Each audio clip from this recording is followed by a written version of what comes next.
حضرت عبداللہ بن مسعود رضی اللہ تعالیٰ عنہ رسول اللہ صلی اللہ علیہ وسلم کے پاس آئے اور آ کر عرض کی یا رسول اللہ مجھے کسی نے یہ بتایا کہ فلاں آدمی کے اوپر جن چڑھا ہوا ہے، اور میں اس کی طرف گیا اور میں نے دعا کی اور اللہ کا کلام پڑھا اور اس کے اوپر پھونکا تو وہ ٹھیک ہو گیا۔ تو اللہ کے نبی مسکرائے، پوچھا عبداللہ تو نے کیا پڑھا اس کے اوپر جا کر؟ کہا یا رسول اللہ میں نے اس کے کان کے اندر قرآن کی یہ آیت پڑھی افحسبتم انما خلقناکم عبثا، پوری یہ آیت پڑھ دی میں نے اور اس کے کان میں پھونک دی۔ آپ صلی اللہ علیہ وسلم بڑے حیران ہوئے، عبداللہ بن مسعود کو دیکھا اور پھر آپ نے فرمایا اے عبداللہ تجھے پتہ ہے یہ آیت کیسی آیت ہے؟ اس رب کی قسم کہ جس نے مجھ کو نبی بنا کر بھیجا ہے، یہ آیت اگر یقین کے ساتھ آدمی پہاڑ پر کھڑا ہو کر پڑھے تو پہاڑ کو اپنی جگہ سے ہلا دے گا۔ اب میں یہ بات پڑھ رہا تھا اور مجھے یہ خیال آیا کہ پچھلے 4-5 سال سے کسی اللہ والے نے، کسی نیک بزرگ نے مجھے یہ کہا تھا کہ بھئی دیکھو دن کے وقت یہ آیت پڑھ لیا کرو، دن کے شروع میں یہ آیت پڑھ لیا کرو، اللہ رب العزت تمہارے سارے دن کے کاموں کے لیے کافی ہو جائیں گے، تمہاری دعائیں قبول ہوں گی۔ تو مجھے یہ خیال آیا کہ یہ 3-4 سالوں سے تو میں اس آیت کو پڑھ رہا ہوں لیکن میں نے کوئی اس کا افیکٹ نہیں دیکھا، نہ اپنی ذات پر دیکھا نہ کسی اور پر دیکھا۔ تو مجھے وہ خیال آیا بات یہ ہے کہ عمل تو عبداللہ بن مسعود نے بھی وہی کیا جو میں کر رہا ہوں، انہوں نے تو ایک ہی دفعہ کیا، میں تو 3-4 سال سے کر رہا ہوں۔ فرق یہ ہے کہ ان کے پاس وہ ایمان کی جو مایا ہے وہ ایسی ہے کہ یہ جو آیتوں کے بول ان کی زبان سے نکلتے ہیں تو وہ جو ڈیزائرڈ افیکٹس ہم چاہتے ہیں نا، وہ ڈیزائرڈ افیکٹ جو ہیں وہ ڈیزائرڈ افیکٹ ہو جاتے ہیں، اور میں پڑھ کے رہ جاتا ہوں۔ ابھی ہم حج پر تھے، بڑے فخر سے انہوں نے بتایا کہ بھئی اس سال تو 45 لاکھ آدمی نے حج کیا۔ اب 45 لاکھ لوگوں نے، الحمدللہ کتنی بڑی بات ہے، امت مسلمہ میں سے 45 لاکھ لوگوں نے حج کیا۔ لاہور کی آبادی 45 لاکھ کی ہے، تو مکہ اتنا چھوٹا سا شہر ہے اور 45 لاکھ بندہ مکے میں، اللہ نے ان کے وہاں پر کھانے کا بھی انتظام اور پینے کا بھی انتظام، نہانے دھونے کا بھی انتظام، پانی کیسے خرچ ہوتا ہوگا۔ ادھر دوسری ایمنسٹیز جو ہیں ان کی اویلیبلٹی، وہ کیسے اللہ نے ایک نظام چلایا، اور وہ 45 لاکھ کے 45 لاکھ اللہ سے یہ دعا کرتے ہوں گے یا اللہ مسلمانوں کو پھر سے عروج نصیب فرما، اسلام کو عروج نصیب فرما، یا اللہ ہماری زندگیوں کو قبول فرما۔ وہ سب کیا کیا دعائیں نہیں کرتے ہوں گے، اور ہم کیسی امیدیں لگا کے رکھتے ہیں ان حاجیوں سے۔ یقیناً اللہ کے ہاں یہ دعائیں تو قبول ہوتی ہوں گی، لیکن وہ ڈیزائرڈ افیکٹس نہیں ہو رہے جو 1.25 لاکھ صحابہ کے حج سے ہو گئے۔ انہوں نے تو 30 سال کے اندر 1.25 لاکھ صحابہ ہی تو تھے جب اللہ کے نبی نے اس دنیا سے وصال فرمایا،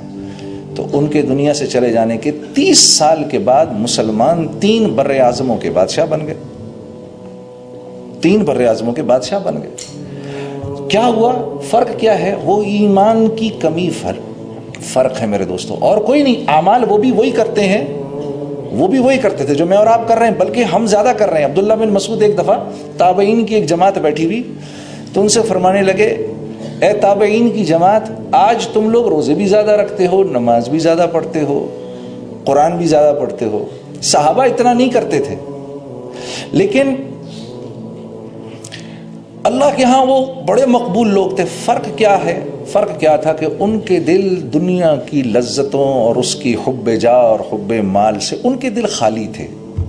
اور ہمارے دل بھرے ہوئے ہیں۔ میرا دوست ہے سعید انور، کرکٹ پلیئر جو ہے ہمارا، میں اور وہ جماعت میں ایک ساتھ سفر کرتے ہیں،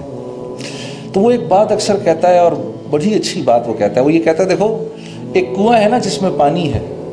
ٹھیک ہے، اس کنویں سے سب نفع اٹھا رہے ہیں، اگر اس کنویں کے اندر ایک مرا ہوا کتا گر جائے آ کر،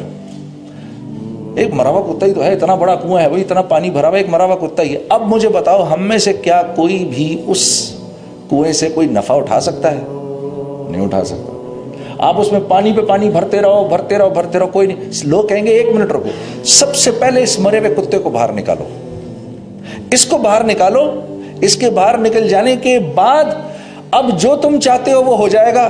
پھر پانی کو صرف ایک ہی دفعہ صاف کرنے کی ضرورت ہے۔ اب جو پانی بھرو گے اس پانی سے تم ہر قسم کا نفع اٹھا سکتے ہو، اس کو پی بھی سکتے ہو، اسے وضو بھی کر سکتے ہو، اور گھر کا کھانا بھی پکا سکتے ہو۔ تو اعمال کی کمی نہیں ہے، اعمال تو ہم کر رہے ہیں الحمدللہ۔ میرے عزیز دوستوں، میرے بھائی اور میری بہنوں، فرق صرف یہ ہے کہ ہمارے دل ایمان کی مایا سے خالی ہے، ہاں میرے بھائی اور میری بہنوں، دنیا میں آ جانے کے بعد ہمارا سب سے قیمتی اثاثہ ایمان ہے۔ حضرت عمر رضی اللہ تعالیٰ عنہ پر جب کوئی حال آتا تھا، کوئی دنیاوی حال آتا تھا، تو آپ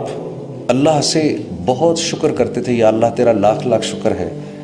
کہ یہ حال میری جان پر آیا ہے، میرے ایمان پر نہیں آیا۔ کیونکہ میرے دوستو، ایمان وہ اندر کی مایا ہے جو انسان کو اللہ کے حکموں پر کھڑا کرتی ہے، ورنہ آپ یقین کرو، تھوڑی دیر کے لیے سکھاؤ، ایک غیر مسلم کو بھی 10 منٹ میں ہم نماز پڑھنی سکھا سکتے ہیں، وہ 10-15 منٹ میں نماز پڑھنا شروع کر دے گا۔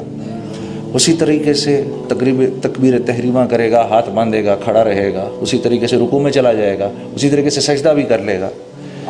اور یہ بات ثابت ہے، پرانے وقتوں میں 1400 سال میں کئی دفعہ ہوا یہ کہ غیر مسلم جاسوسوں نے اماموں کا بھیس بدلا اور عرصہ دراز تک مسجدوں کی امامت کرتے رہے۔ تو یہ اعمال جو ہیں، نماز ہو گئی، روزہ ہو گیا، حج، زکوٰۃ،